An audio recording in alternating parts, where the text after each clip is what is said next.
Saludo con cariño al señor rector de esta Basílica Catedral, el padre Evaristo, también al viceministro Bastaldo, a la gobernadora señora Pepén, al comandante presente de la Policía Nacional, al diácono Tumi, a este pueblo de Dios que se ha congregado en esta mañana para celebrar la Eucaristía, que es la fuente y cumbre de la vida cristiana. Y dentro de ese marco hemos escuchado tres lecturas. Segundo libro de los Reyes, Pablo a los Romanos y el Evangelio de Mateo. Hoy yo quiero tratar tres temas fundamentales que se concentran en la liturgia de la palabra de este domingo, que es el tema de la acogida, el tema del pecado y el tema de la cruz. En el libro de los Reyes vamos a encontrar a un gran profeta que se llamaba el profeta Eliseo. Ustedes saben que el pueblo de Israel, al inicio del profetismo, tenía dos hombres, uno que se llamaba el profeta Elías, que era en la parte norte de Israel, en lo que se llama hoy el Monte Carmelo, y el profeta Eliseo estaba en la parte sur, en lo que se llama Samaria. Y cada profeta iba anunciando a Dios, porque esa es la realidad del profeta, aquel que habla en nombre de Dios. Y la palabra de hoy, en el segundo libro de los Reyes, considera al profeta Eliseo como un hombre santo de Dios, que una familia lo acoge con cariño y con amor en su casa. Y aquí está la centralidad de esta palabra: acoger al profeta. No sencillamente en el escenario físico de un hogar, de una habitación, de un poco de agua o alimentación, sino acoger el mensaje del profeta. Porque a través del mensaje el ser humano va a su corazón. Y es la misión de un profeta en el mundo: tratar que a través de la palabra de Dios sea acogida esa palabra de Dios. Y eso produce un cambio interior en el ser humano.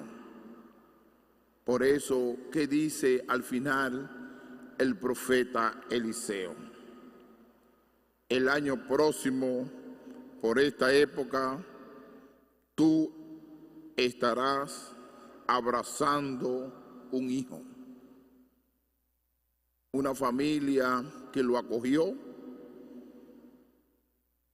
le hizo ese gran milagro que esa mujer no podía tener hijo y le dice el profeta: ya para esta fecha tú tendrás un hijo. Si ese gran milagro por acoger al profeta. Aquí no lo podemos ver como un sentido de prosperidad. Yo acojo a Dios para que Dios me dé cosas materiales. Yo cojo a Dios porque quiero vivir una vida santa, una vida de entrega, una vida de generosidad. Por eso, acoger al profeta es un llamado también a toda la humanidad, acoger a aquel hermano que necesita, que es pobre, que es humilde y necesita el pan de la educación, que necesita el pan material, que necesita el cariño y el amor. Si la palabra acogida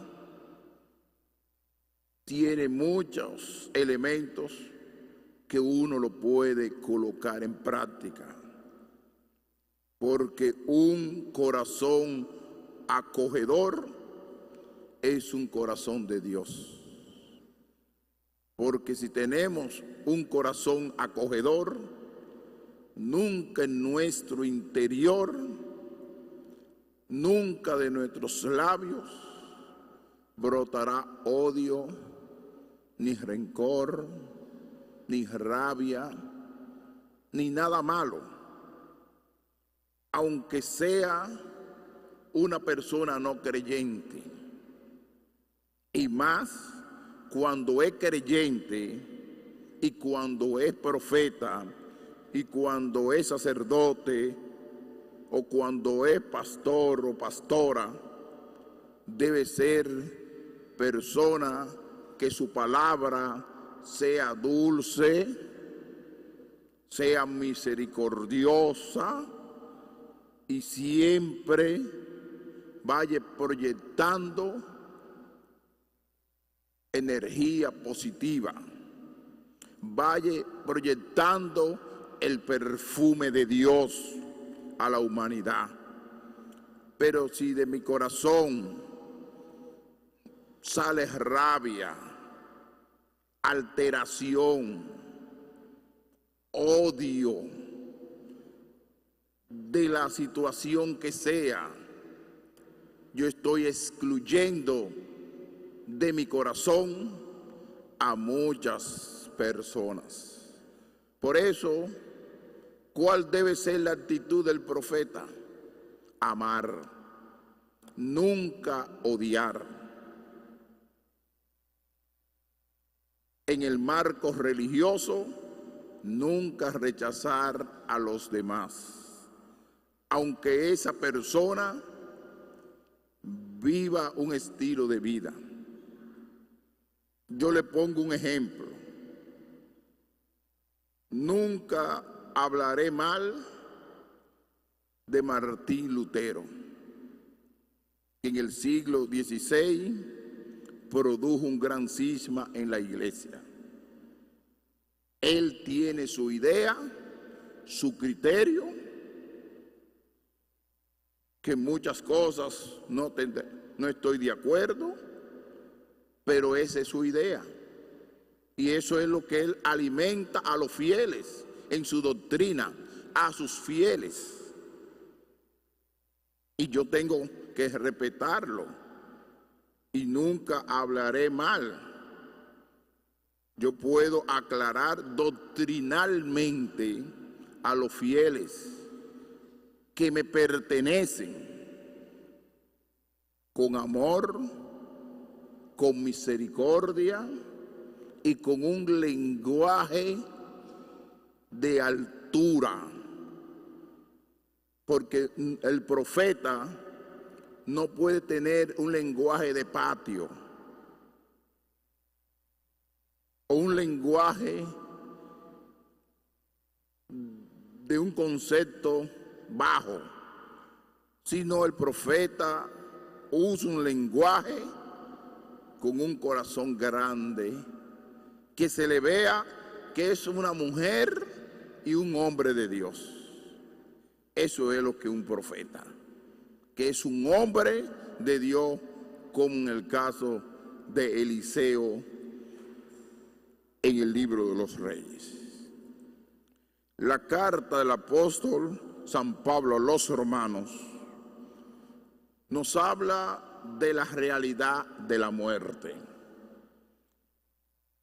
Generalmente el ser humano le tiene miedo a la muerte y por eso uno trata de prolongar su vida. Y ahora en este mundo de la posmodernidad, que uno prolonga su vida a través de la práctica médica y trata de cuidarse de una forma exagerada para que no llegue la muerte muy temprano, pero todos estamos evocados hacia la muerte.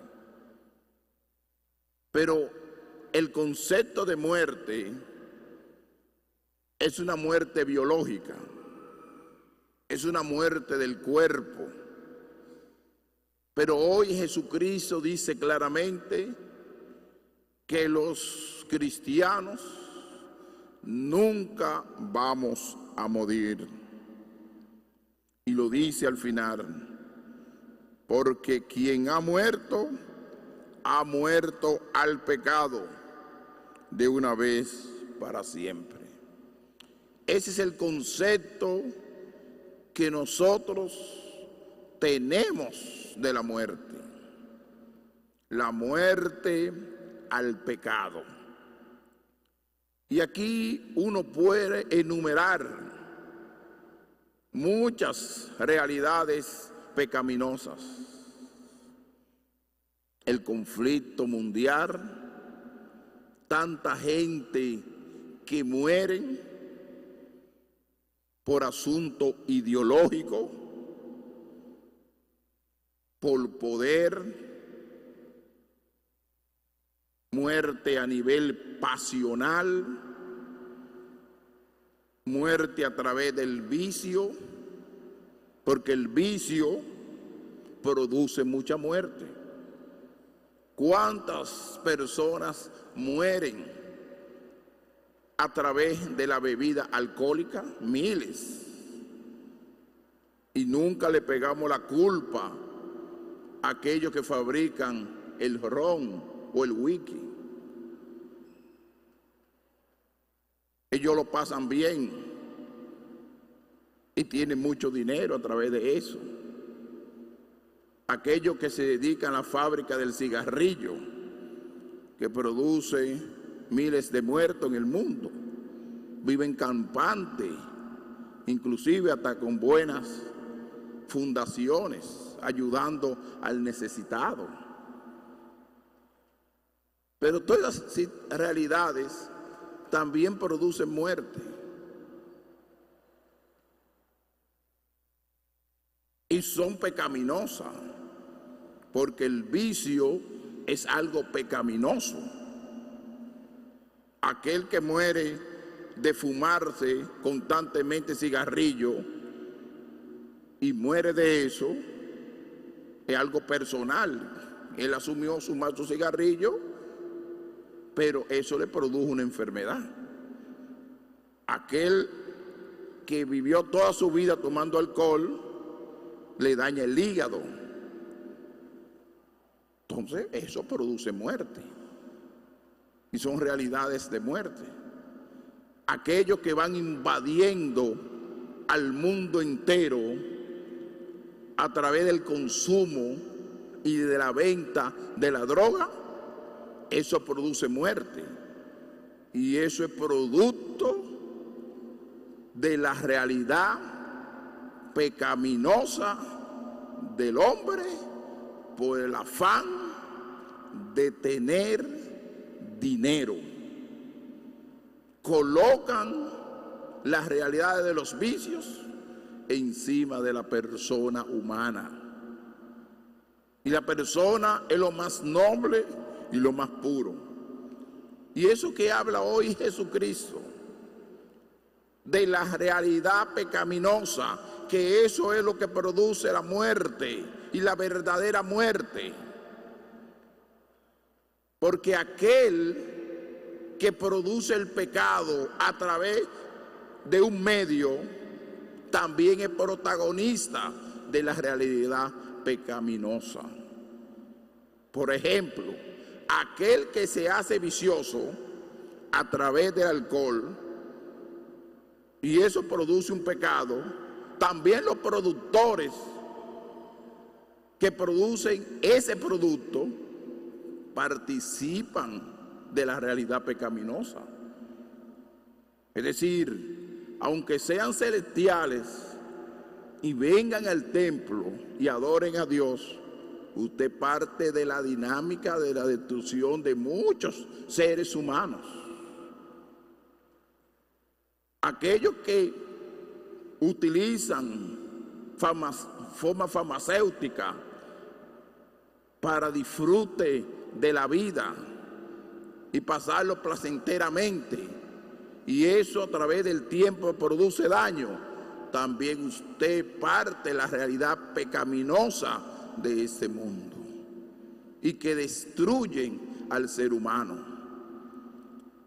Aquel que por no pagar bien a sus empleados, y la calidad de vida de un ser humano puede llegar a 75 y llega a 60 porque lo explotaron en el trabajo con trabajo forzoso y lo maltrataron, también usted está en ese grupo de la realidad pecaminosa, porque el pecado tiene una realidad directa y una realidad indirecta, y eso hay que entenderlo, que solamente no es la persona, sino hay que envolver a muchos factores que van produciendo estructura de pecado en el mundo. Por ejemplo, aquellos que se dedican a fabricar armas de fuego, que lo van invadiendo por todo el mundo, tanques de guerra, aviones de guerra, todo eso que produce muerte, asesinato. ¿Y quién es el dueño de la vida? Se llama Dios. Eso también producen pecado en el mundo. Así que hay muchos elementos que de una forma indirecta, aunque no parezcan en la escena como sujetos pecaminosos, pero producen el pecado en el mundo. Aquellos que le colocan enfrente una economía o un presupuesto económico con una cantidad de dinero y malgasta ese dinero o lo va desviando para otra parte, también produce realidad pecaminosa que se llama corrupción. Eso no es de usted, usted no es dueño de ese dinero. Y a veces son unos celestiales y arreglan todo como que todo pasó bien, principalmente en el mundo político, funcionarios de todo calibre que van desviando fondos, van haciendo facturas, haciendo contabilidad, acomodando cosas, también son corruptos y son pecadores. Aunque arreglen como lo arreglen, usted lo va a arreglar aquí en la tierra, pero no va a arreglarlo delante de Dios. Y muchos se cuidan de eso. Se creen que aquí en la tierra arreglan todo. y tendrán suficiente soga para arreglar y amarrar cosas. Pero Dios, después que llegue al cielo, te va a faltar soga para dar respuesta a Dios, para justificar tantas maldades que usted produjo en el mundo a través de construcción de armamento, a través de construcción de asuntos farmacéuticos, a través del vicio, a través de fabricación de ron, de cigarrillos, todo ese grupo que visten con saco y corbata y brinden inclusive dinero a los pobres, también ellos tendrán en cuenta a Dios. Por ese vicio se ha muerto mucha gente y han perdido su proyecto. Y por eso la palabra de Dios dice claramente: lo mismo ustedes, conscientes muertos al pecado y vivos para Dios en Cristo Jesús. Para decir que yo estoy vivo, yo tengo que vivir de acuerdo a Cristo. Y uno de los mandamientos que dicen es no matar, no matar. Y cuando uno destruye también el medio ambiente y destruye los ríos, destruye a los árboles, destruye a las minas de la tierra, también en una parte pecaminosa que produce dinero y progreso a veces aquí en la tierra, pero empobrece un país, empobrece a una nación cuando se explotan las minas en un país tan pequeño como el nuestro. Eso también es realidad pecaminosa. Y hoy el Señor lo está diciendo. Todo aquello que produce vicio, todo aquello que produce explotación, todo aquello que daña en el medio ambiente. Hay gente, no aquí en República Dominicana también, que han desviado hasta los ríos para que el río cruce frente a su casa, y eso conlleva destrucción del medio ambiente. Han desviado hasta el mar. Todo eso son realidades que destruyen el medio ambiente, y todo queda igual, y todo es felicidad, y todos disfrutamos de todas esas cosas. Y Dios, ¿qué le va a preguntar Dios allá en el cielo? Tú tenías mucha soga para amarrar aquí, pero allá te faltará soga para darle respuesta a Dios de toda realidad pecaminosa. Aquí entra el Estado. Cuando una persona lo colocan frente a una institución y tiene una uña tan larga que se lleva el dinerito que le queda en la puntica y se lo va embolsillando. Aquel que a veces roba pedazos de terreno, atento a poder y a influencia. Tierra que no son de ellos, sino del Estado, y después hacen unos majaretes, como decimos los dominicanos, y se hacen dueños y sacan los títulos de propiedad. Eso es robo, sin dar ningún dinero. Eso también es pecado, y eso es realidad pecaminosa. Y uno no puede tratar de estar acomodando a gente y diciéndole que todo es color de rosa. Todo no es color de rosa. Hay maldades en este mundo oscuro que están produciendo mucha mal a la humanidad entera y mucha realidad de muerte. ¿Cuántas personas, y con esto termino, mueren del vicio del cigarro? ¿Cuántas personas mueren del vicio del alcohol? ¿Cuántas personas mueren del vicio de la droga? ¿Cuántas personas mueren por vicio farmacéuticos,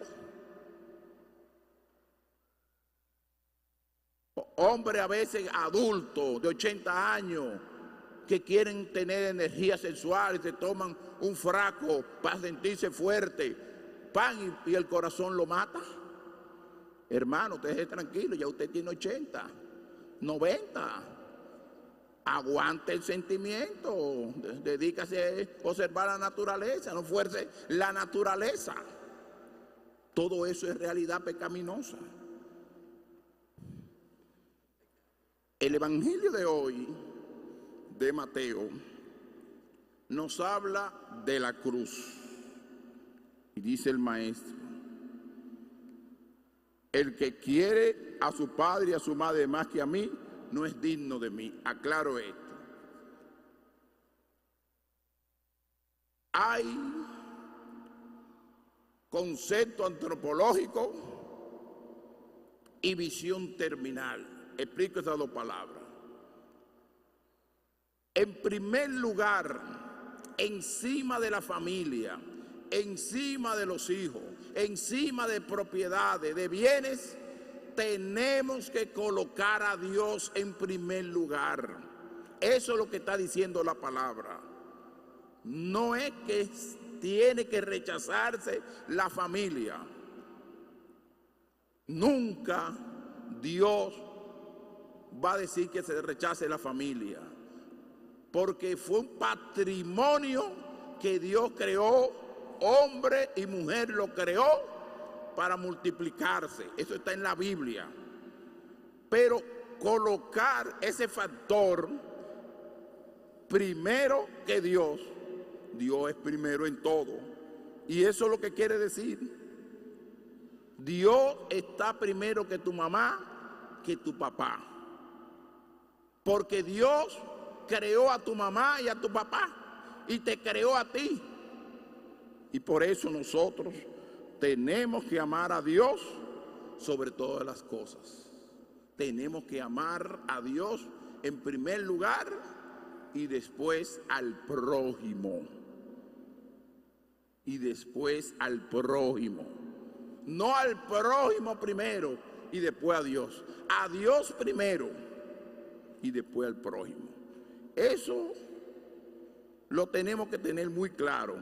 El segundo elemento que aparece en la palabra de Dios: no es digno de mí, y el que no carga con su cruz y me sigue, no es digno de mí. Es decir, que tenemos que cargar la cruz de cada día. ¿Qué quiere decir cargar la cruz? Renunciar a los criterios de este mundo. Como yo le prediqué el domingo pasado, a veces queremos estar con el mundo y estar con Dios. Queremos estar de complaciente con el mundo y de complaciente con Dios, y no se puede. No podemos servir al Dios y al dinero a la vez. Y a veces este mundo va en ese lenguaje. El dinero es necesario para vivir, para comer, para vestir, pero no es lo fundamental. Hay gente que se han hecho dioses y el dinero lo domina. Tienen un afán de dinero que son capaces de engañar a cualquiera, de difamar, de calumniar por el dinero. Ustedes saben, familia, hermanos, que se matan por una herencia. Yo leí en el periódico fuera de aquí que una familia se mataron como 7 en un lío familiar por un pedazo de tierra, y la tierra se lo chupó a todos. A los 7 se lo chupó la tierra, y ellos peleando y que por un pedazo de tierra. Y aquí en Higüey también gente peleando por pedazos de tierra, y familia peleando por pedacitos de tierra. que a veces da vergüenza y tristeza, hermanos que se criaron juntos y con un afán de tener tierra, que tierra para acá, y se matan por un pedacito de tierra, y eso indica que colocan las cosas materiales, el afán del dinero, el afán de tener encima de Dios. Y eso no se puede, hermano, porque lo que tenemos seguro nosotros es que vamos a tener un pedacito. Y mucha gente inclusive ahora no quieren pedacitos, sino que cuando se mueran hagan la cremación, y eso cabe en una cajita de madera que ni de 1 metro tiene espacio. Se crema, muchísima gente están haciendo ese ejercicio ahora, para que ustedes vean qué sentido tiene tener un pedazo de tierra si yo voy a morir. ¿Por qué yo tengo que matarme con un hermano por un pedacito de tierra y ponerme enemigo toda mi vida por eso? Y perder la tradición familiar. Aquí mismo una anciana con un bastón en las manos me dijo, una anciana aquí mismo en Higüey: padre, tengo una flecha en mi corazón. ¿Y por qué? Porque hay 2 hermanos que no vienen a esta casa, porque otro hermano viene y los otros vienen y ellos tienen problemas por una herencia que el viejo murió. Digo, ¿cómo va a ser, doña? ¿Y es hijo de padre y madre? Sí, hijo de padre y madre. Eso produce tristeza y reflexión. Y los que están en eso, que cambien, que vuelvan sus miradas a Dios, porque Dios en esa persona han perdido el horizonte de Dios, han perdido el temor de Dios, y su afán es el dinero, el tener las cosas materiales. Hermano, ahorita usted se muere.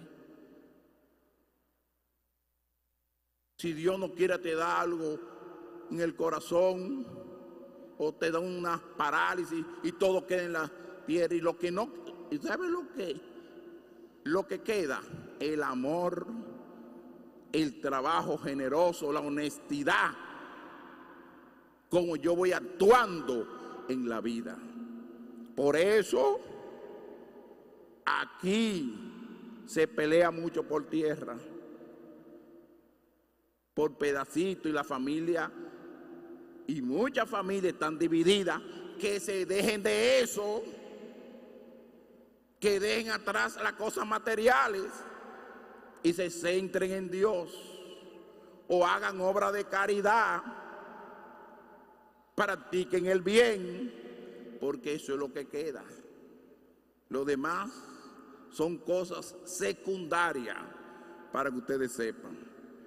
Y dice hoy: el que encuentre su vida a la verdad, y el que pierda su vida la encontrará. Es decir, cuando uno gana la vida por Dios, cuando uno gana la vida por el Evangelio, cuando uno gana la vida por la entrega total del reino de Dios, es una ganancia, no es una pérdida. Y a veces nosotros estamos perdiendo nuestra vida por el afán de tener, el afán de poder, el afán de tener dinero, que somos capaces de destruir la moral, destruir la familia, destruir la amistad por tener dinero. ¡Qué cabeza tan estrecha tienen muchas personas!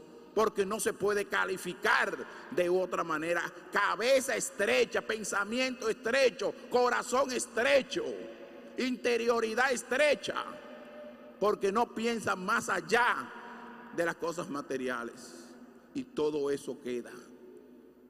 Yo me acuerdo cuando estaba el COVID en su buena, apareció un anuncio y una hija que decía: tanto dinero que tengo y me falta lo gratuito, que es el aire. a un hombre que estaba muriendo, que era multimillonario. Le faltaba lo gratuito, que era el aire. Si nosotros pensamos eso y ayudamos a veces al necesitado, al pobre, a la promoción humana, a la promoción social, al desarrollo del pueblo, y no pensamos en tanto egoísmo, en tanto tener, en tanta grandeza, en tanto lujo, el mundo sería diferente. El que sigue a Cristo, y dice al final, y cojo el tema de primero, de la acogida al profeta Eliseo, el que dé a beber, aunque sea más que un vaso de agua fresca, a uno de estos pequeños, solo porque es discípulo, en verdad le digo que no perderá su recompensa. ¿Qué quiere decir eso? Que tenemos que ser acogedores, pero asumir la cruz del sacrificio. Y el sacrificio conlleva renuncia. Renuncia a cosas que aparentemente nos da felicidad, pero es mentira. Porque el dinero no te va a dar la felicidad, porque eso se queda en la tierra. El tener grandes propiedades, ganado, mucha vaca, todas esas vacas se van a quedar y seguirán con el mismo ritmo, cantando la vaca y comiendo hierba, y tú en el cementerio.